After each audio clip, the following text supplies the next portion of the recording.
আজকে আমরা যে টপিক্সটা নিয়ে আলোচনা করব সেটা হলো ভারত আর নিউজিল্যান্ডের মধ্যে যে মুক্ত বাণিজ্য চুক্তি হতে চলেছে সেই সম্পর্কে আমরা আজকে একটু জানবো, তদারকি করব। তো টপিক্সটা আজকে আমাদের কি, ভারত ও নিউজিল্যান্ড মুক্ত বাণিজ্য 2026 সালে হচ্ছে, তাই 2026 এই মাসেই 27শে এপ্রিল এই চুক্তিটা হওয়ার সম্ভাবনা। তো আমরা আগে একটু নিউজিল্যান্ড দেশটা কোথায় কি একটু জাস্ট জেনে নেব। তো দেখা যাবে প্রশান্ত মহাসাগরের দক্ষিণে, অস্ট্রেলিয়ার পূর্ব দিকে প্রশান্ত মহাসাগরের বুকে যে দেশটা সেটা নিউজিল্যান্ড। এই নিউজিল্যান্ডকে আমরা কি নামে চিনি? এক দক্ষিণের ব্রিটেন। সেখানে সব সাদা চামড়ার উঁচু উঁচু লম্বা লোক বসবাস করে। আরও কীভাবে চিনি? কিউই পাখির দেশ হিসাবে তাকে আমরা নিউজিল্যান্ডকে চিনি। আর আরেকটা কী হিসাবে চিনি? যে মাওরি উপজাতি, সেই মাওরি উপজাতিদের বাস নিউজিল্যান্ডে, আমরা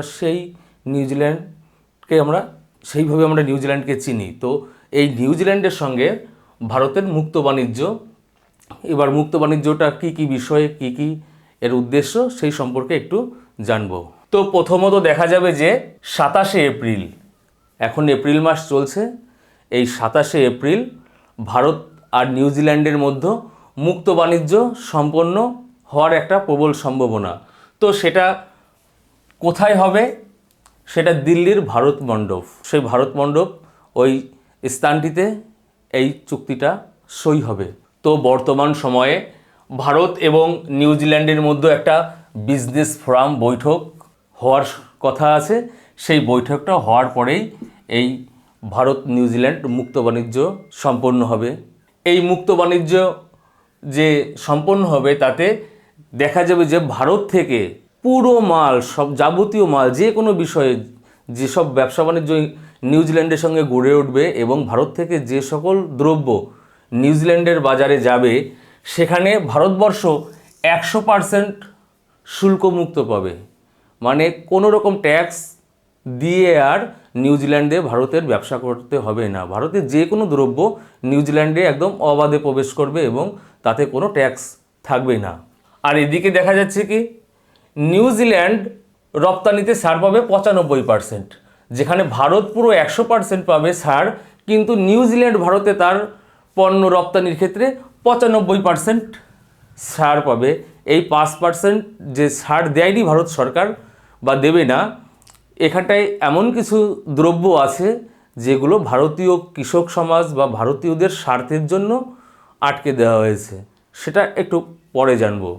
দেখা গেল কি, ভারতবর্ষ তাহলে 100% পুরো পাচ্ছে ছাড় একদম, যে কোনো বিষয়ে যে কোনো মাল ওই দেশে পাঠানোর জন্য, কিন্তু নিউজিল্যান্ড পাচ্ছে 95% ছাড়, আর বাদবাকি 5% মাল অবাধে ভারতে ঢুকতে পারবে না। তারপরে ভারত সরকার ট্যাক্স বসাবে। তো আরও কি লক্ষ্যমাত্রা নির্ধারণ হয়েছে? এই চুক্তির মাত্রা থাকবে 15 বছর, এবং এই 15 বছরে 2000 করোড় ডলার বিনিয়োগ হবে ভারতবর্ষে। তো এই 15 বছরে 2000 করোড় ডলার টাকার ইনভেস্ট ভারতবর্ষে নিউজিল্যান্ড করবে। কারণ নিউজিল্যান্ড তো সব মাল নিজের দেশে তৈরি করে ভারতবর্ষে সমুদ্রপথে নিয়ে আসবে না, তাতে তার অনেক খরচা। তারা এই দেশে হাব বা সেন্টার গড়ে তুলবে, বড় বড় কলকারখানা গড়ে তুলবে এবং সেখানেই মাল তৈরি করে ভারতেই বিজনেস করবে। এর সুবাদে কি, সেই সব কলকারখানায় প্রচুর ভারতীয় শ্রমিক বা যারা ভারতীয় শিক্ষিত, যেসব কোম্পানিতে যেরকম ছেলে মেয়ে প্রয়োজন, তারা কিন্তু কাজ পাবে এবং বেকার সমস্যার যেটা হয়, মানে বেকারত্ব কমবে এই চুক্তিটা হলে। আরও কি লক্ষ্যমাত্রা নিয়েছে? দেখা যাবে যে নেক্সট 5 বছরে 500 করোড় ডলারের লক্ষ্যমাত্রা নির্ধারণ হয়েছে। মানে এই 15 বছরের যে চুক্তি, তার ভিতরে 5 বছরের মধ্যেই কিন্তু 500 করোড় ডলারের লক্ষ্যমাত্রা নিয়েই সরকার কিন্তু নামছে মাঠে। এবং দেখব যে ইন্ডিয়া থেকে কি মাল সাধারণত নিউজিল্যান্ডের দিকে যাবে। দেখা যাচ্ছে টেক্সটাইল, মানে পোশাক শিল্প, ইন্ডিয়ায় যত ধরনের পোশাক উৎপাদন হয়, বস্ত্র, নিউজিল্যান্ডের মার্কেটে কিন্তু বিনা বাধায় প্রবেশ করবে, কোনো ট্যাক্স লাগবে না। পোশাক ইন্ডাস্ট্রি, জামা প্যান্ট, চামড়া, লেদারের যত মালপত্র তৈরি হয় ভারতবর্ষে সবই বিনা বাধায় যাবে নিউজিল্যান্ডে। জুতো, ফার্মাসিউটিক্যাল মানে ঔষধ এবং তার পাশাপাশি যে সকল টুলস চিকিৎসা শাস্ত্রের জন্য প্রয়োজন সবগুলো কিন্তু বিনা ট্যাক্সে ভারতবর্ষ থেকে নিউজিল্যান্ডে রপ্তানি হবে। এছাড়াও এর পাশাপাশি কী আছে, আইটি পরিষেবা। আইটি পরিষেবা সাধারণত অনলাইন যে পরিষেবাগুলো, সেই পরিষেবাও কিন্তু বড় বড় আইটি সেক্টর ভারতবর্ষ কিন্তু নিউজিল্যান্ডে গড়ে তুলবে। এবং নিউজিল্যান্ড থেকে কি কি ভারতবর্ষে আসবে? পশম। তো নিউজিল্যান্ডে, অস্ট্রেলিয়ার পাশে নিউজিল্যান্ড, বড় জাতের ভেড়া পালন করা হয়, ডলি যে ভেড়া, যার শরীরে প্রচণ্ড উল তৈরি হয়। তো নিউজিল্যান্ড একটা পশমে উন্নত দেশ। তো পশম জাতীয় মানে উলের যাবতীয় জিনিস প্রস্তুত হয় নিউজিল্যান্ডে, সেই সবগুলো কিন্তু বিনা বাধায় মানে বিনা শুল্কে ভারতের মার্কেটে ঢুকবে। কারণ উল সাধারণত আমাদের দেশে কমই উৎপাদন হয়ে থাকে, যেসব পার্বত্য অঞ্চল ঠান্ডা প্রধান, সাধারণত কাশ্মীর ওই দিকটায় উলের একটু প্রচলন আছে ভারতবর্ষে। এছাড়া কিন্তু সমগ্র অঞ্চলটায় উল খুব কম উৎপাদন হয়, সেই জন্য নিউজিল্যান্ড থেকে আসবে পশম মানে উল।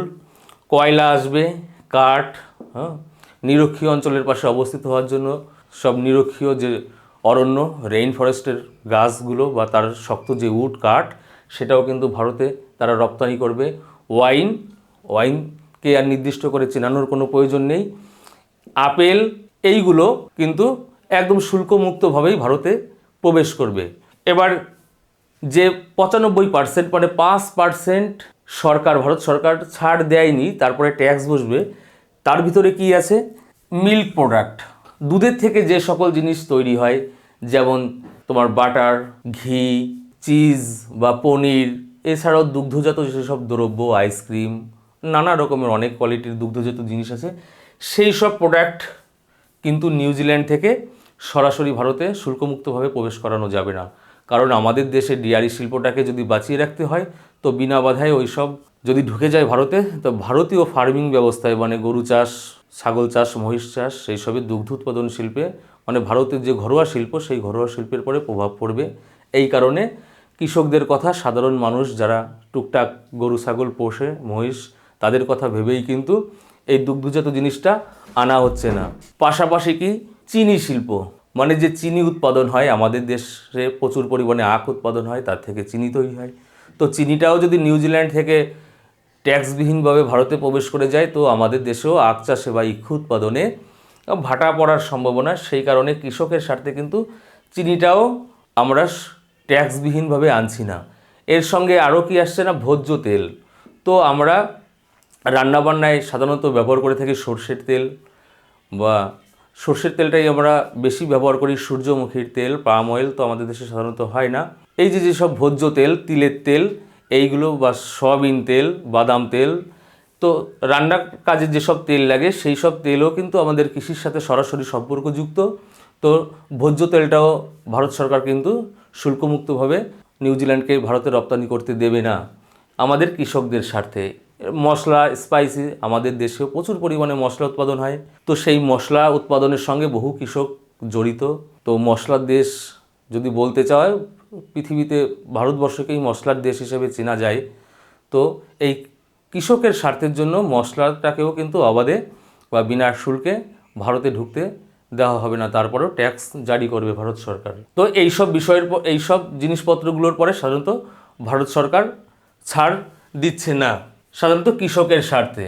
এছাড়াও কি সাধারণত পণ্যের পাশাপাশি শিক্ষা, এডুকেশন সিস্টেমটাও দুই দেশের মধ্যে কিন্তু বিনিময় হবে, শিক্ষার ক্ষেত্রে আরও জোরালো করা হবে। পাশাপাশি পর্যটন শিল্প মানে ট্যুরিস্ট শিল্পটারও আদান প্রদান, কানেক্টের মাধ্যমে দুই দেশে যাতে আরও গ্রো করতে পারে, আরও হোটেল শিল্প, আরও রিসর্ট, আরও পর্যটন স্থানগুলোকে আরও উন্নত করা যায়। শিক্ষার পাশাপাশি সেদিকটাও কিন্তু জোর দেবে দু দেশের সরকার।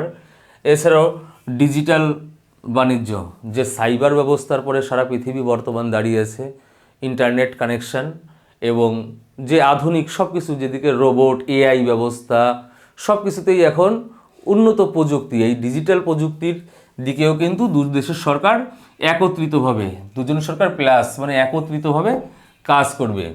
এছাড়াও নিউজিল্যান্ড সরকার আর একটা দাবি রেখেছে, দাবি মানে প্রস্তাব রেখেছে, সেটা কি, প্রতি বছর 5,000 পেশাদার ছেলে মেয়েকে ভারত থেকে তারা 3 বছরের জন্য কাজের জন্য ভিসা দেবে। প্রতি বছর 5,000 ছেলে মেয়ে যারা যে কোনো বিষয়ে কাজে দক্ষ, তাদেরকে তাদের দেশে 3 বছরের জন্য কাজ করার ভিসা দেবে।